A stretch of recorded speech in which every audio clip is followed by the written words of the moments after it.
kena sama-sama untuk menyemarakkan semangat bersama untuk kita menyambut bulan kebangsaan. Baik, seterusnya kita akan bersama-sama dengan Datuk Muhammad Azranuddin Zainal untuk berkongsi berkaitan dengan mata wang kripto dan kesan kepada ekonomi global. Assalamualaikum Datuk, apa khabar? Waalaikumsalam, selamat pagi. Okey, untuk kita berkongsi tentang mata wang kripto ni, sebelumnya mungkin kita boleh kongsikan perkembangan sekarang ini, bagaimana ianya di pasaran? Okey, secara keseluruhannya, pasaran mata wang kripto ni ataupun teknologi blockchain ni sudah berkembang dengan pesat sekarang ni.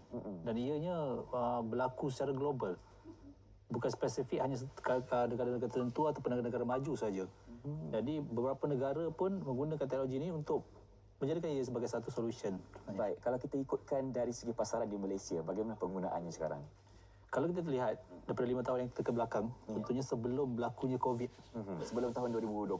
Sebelum 2020, di mana sebelum itu kita pun tak menggunakan QR code untuk buat pembayaran. Betul. Tetapi apa kita dapat lihat selepas COVID akan berlaku teknologi punya transformation yang berlaku untuk QR code, lepas tu order online. Jadi pembayaran semua dah buat secara digital sekarang ni. Itu antara kesannya kepada rakyat Malaysia. Dan kalau kita nak lihat kepada kesan keseluruhannya kepada ekonomi global, bagaimanakah kesan yang diberikan oleh mata wang kripto ini sebenarnya? Okey, jadi sekarang kita dapat kita tahu bahawa untuk membuat transaction ataupun melakukan beberapa ekonomi punya financial punya transaction, kita memerlukan salah satu sistem yang cepat, yang terus grow dan berkembang. Kalau kita tengok 10 tahun yang lalu, ATM belum ada. Betul. Ataupun 5 tahun yang ke belakang, belum ada Maybank to You pun ataupun online transfer pun. Tapi sekarang ni semua dah ada di ujung jari. Jadi teknologi blockchain ni akan membuatkan sistem lebih secure, lebih transparent, lebih low fees, lebih pantas compare to conventional punya ekonomi. Baik, kalau berdasarkan tanggapan Datuk sendiri sebagai seorang pakar ekonomi terhadap adopsi mata wang kripto sebagai alat pembayaran dan juga bagaimana ia boleh mempengaruhi sistem ekonomi konvensional sebelum ini. Okey, jadi kita dah dapat lihat sekarang ni di Malaysia contohnya, kalau kita melihat daripada pasaran legality side, bahagian regulator sendiri, kalau dulu kita tak ada teknologi platform tu di Malaysia, tapi sekarang ada 2-3 teknologi yang diluluskan oleh SC dan BNM, iaitu seperti Luno, seperti Tokenize, Synergy, dan akan ada beberapa exchanger yang akan ada lah. Ini sebenarnya membuka ruang untuk rakyat ataupun orang ramai untuk mempelajari apakah teknologi kripto tu. Ada ramai yang belum faham dan skeptikal dengan kripto tu sendiri. Betul. Sebab saya dengar jugalah, mungkin lagi-lagi orang lebih dewasa, mungkin dia orang kurang cakna tentang penggunaan mata wang kripto ni, mungkin mereka sedikit skeptikal. Jadi, apakah yang boleh dikongsikan untuk kita membuka lebih banyak mata rakyat sedang menonton sekarang ni? Okey, kita faham bahawa teknologi yang baru kebanyakannya belum diajarkan di sekolah. Jadi, untuk fasa sekarang ni, alhamdulillah saya tengok kerajaan Malaysia atau kerajaan Madani ni lebih laju, lebih pantas untuk adapt dengan teknologi yang baru ni, untuk berkembang ke yang barulah. Maksudnya, kalau yang teknologi globally sekarang ni, dah ada teknologi yang di mana blockchain sebagai satu solution untuk transparent ataupun buatkan transaksi yang cepat. Itu yang sekarang ni, bank-bank contohnya, di UK sendiri pun ada salah satu bank tu dinamakan Revolut. Dia menggunakan teknologi yang ada tu untuk membolehkan orang buat transaksi menggunakan kripto tu sendiri. Dalam akaun yang link dengan bank account. Maksudnya benda tu boleh kita aturkan lah. Maksudnya kita boleh buat pilihan sendiri. Dan kalau kita nak belajar tentang mata wang kripto, kita boleh link dengan bank account kita. Betul. Jadi memang ada di sana. Jadi teknologi tu akan terus berkembang dan akan, sebab kita faham dalam tempoh daripada beberapa tahun daripada sekarang ni, kita faham teknologi blockchain tu sebagai satu solution. Kerana itulah bank-bank pun sekarang, even Malaysia pun tengah mengkaji tentang CBDC, dipanggil Central Bank Digital Currency. Itu nama kod dia lah. Kalau ikutkan secara realistiknya, untuk kita implement di Malaysia itu, adakah kita sudah bersedia ataupun belum lagi? Kita kena tengok kenapa kita perlu sistem itu. Adakah sistem yang sedia ada ni tidak bagus? Saya fikir bukan kerana itu, tetapi kerana teknologi itu terus berkembang. Teknologi terus berkembang, maknanya ada digital bank contohnya. Aset-aset instrumen yang baru, yang lebih pantas, yang lebih low fees. Jadi, banyakkannya teknologi atau dipanggil teknologi blockchain atau teknologi financial ni akan ditawarkan beberapa teknologi yang baru. Contohnya blockchain AI contohnya, ataupun metaverse yang sudah berlaku sekarang ni. Baik, mungkin kita boleh tengok dari segi aspek kestabilan ekonomi. Adakah cryptocurrency ataupun mata wang kripto ini mampu untuk meningkatkan kadar ekonomi negara ataupun sebaliknya? Okey, kita tak nafikan bahawa teknologi kripto contohnya seperti yang orang kenal adalah Bitcoin atau Ethereum, yang di mana harganya fluktuatif, dipanggil kejap 20% naik, 20% turun. Betul. Naik turun kan. Jadi ia bukan salah satu aset yang sesuai untuk disimpan sebagai kita punya reserve of kita punya wealth lah, atau kekayaan kita ataupun aset kita. Tapi ada salah satu lagi dipanggil teknologi dipanggil stablecoin. Stablecoin, okey. Jadi stablecoin ni ada stablecoin bentuk USD, ada IDR untuk Indonesia rupiah dan beberapa negara yang ada lah sekarang ni. Dan Malaysia ke arah itu sekarang ni. Lagi satu, kalau kita melihat kepada mata wang kripto ni, pasti akan ada pihak-pihak yang akan bagi kesempatan dan melakukan kegiatan yang haram dan juga aktiviti ekonomi gelap. Jadi, apakah antara perincian yang boleh kongsikan oleh Datuk sendiri kepada penonton yang sama macam kita tentang aktiviti ekonomi gelap yang rancak dilakukan oleh orang yang tidak bertanggungjawab?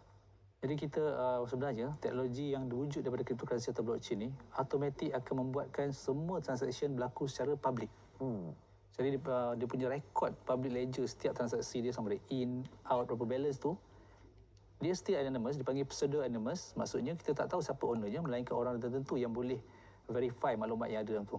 Tapi maklumat tak dapat diubah kerana teknologi blockchain yang menjadikan teknologi itu di store secara decentralized di situ. Bukan secara berpusat, tak berpusat, jadi tak boleh nak padam sesuka hati. Oh, itu situasi yang sebenar.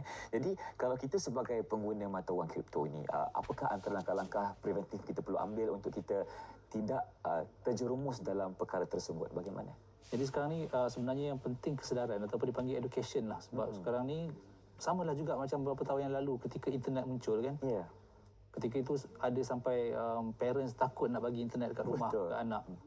Kerana apa? Kerana akan terbuka sampai macam-macam rancangan atau semuanya video. di hujung jari. Di hujung jari tanpa sepadan ketika itu. Jadi satu fenomena ketika itu, adakah perlu internet atau tidak? Pada tahun 2000-an, macam tu, selepas milenium kan. Tapi ternyata hari ni, kita tak boleh nak hidup tanpa ada email. Saya setuju. Tanpa ada connection internet. Jadi itulah jadi satu keperluan hidup kita sekarang ni. Dan tak mustahil dengan ada teknologi blockchain, membuatkan transaksi kewangan tu lebih pantas dan keseringan dengan teknologi internet yang tengah berkembang sekarang ni. Bagi pendapat Datuk sendiri, adakah pendidikan tentang mata wang kripto ini perlu kita laksanakan di peringkat seawal di sekolah ataupun universiti ataupun bagaimana? Sebenarnya dah bermula. Dah bermula? Kalau kita lihat beberapa universiti ternama seperti Oxford, Cambridge, mereka dah tawarkan education tentang teknologi blockchain ni ataupun dipanggil Web3 dan Decentralized Finance dipanggil. DeFi. Singkatan kepada Decentralized Finance tu lah.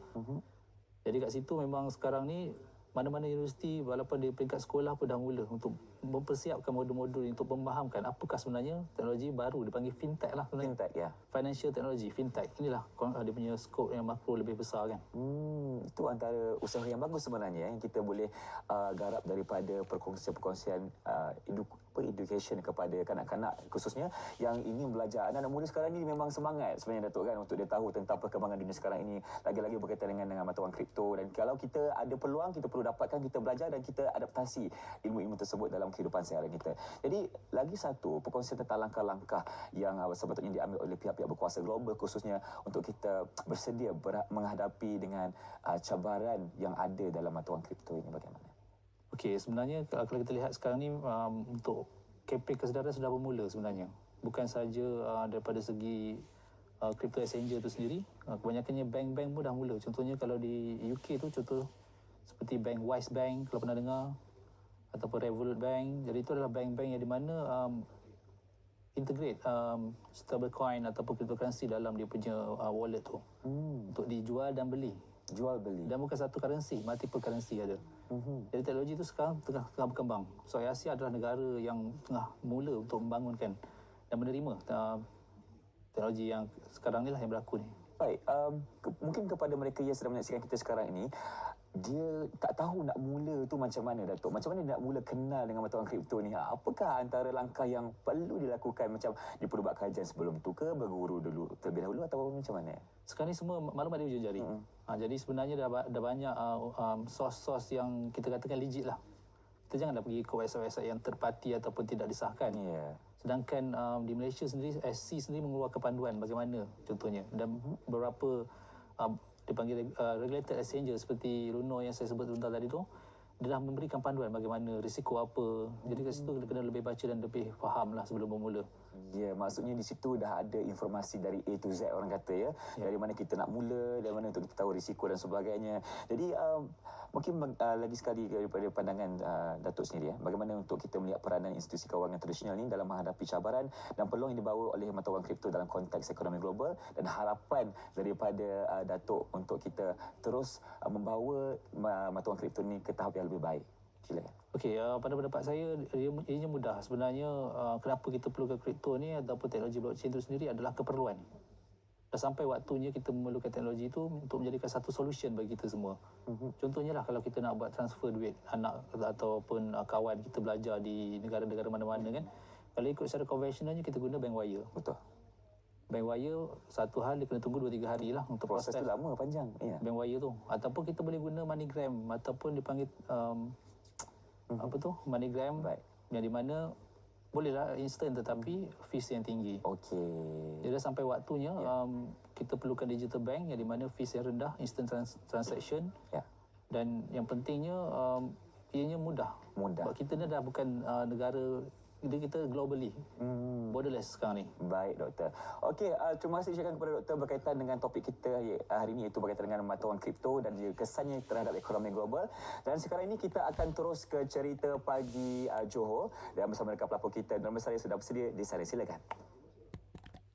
Baik, terima kasih.